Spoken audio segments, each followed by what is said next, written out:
Suit सलवारी के मोटा पिचकारी हम कबे से तैयारी के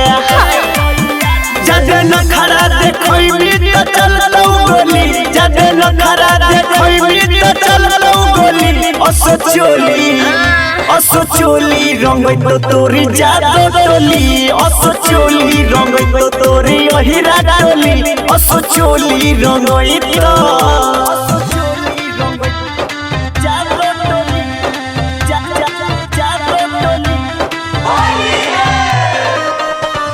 मिक्स बाय रजनीश प्रेमी यादव।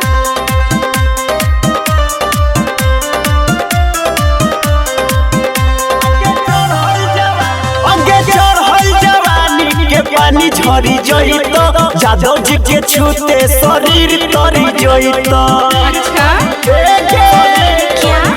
अंगे चढ़ल जवानी के पानी झरी जई तो जादव जी के छूते शरीर तरी जई तो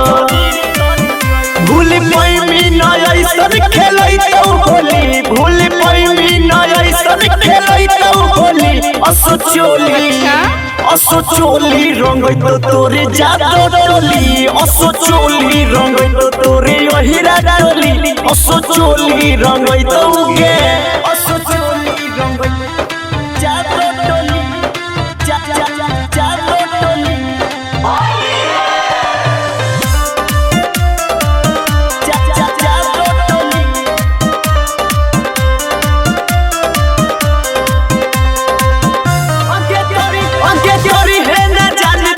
कवनो बहाना जादो जी के बेटावा हो तोरे दीवाना अच्छा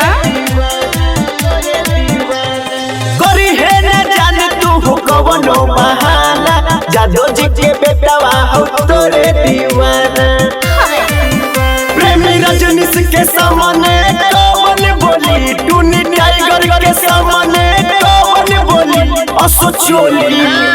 असो चोली रंगई तो तोरी जादो टोली असो चोली रंगई तो तोरी अहिरा टोली असो चोली रंगई तो गे छिनरी बुरा न मानो होली है। शिवांशु रिकॉर्डिंग स्टूडियो बानावर बिशुनगंज।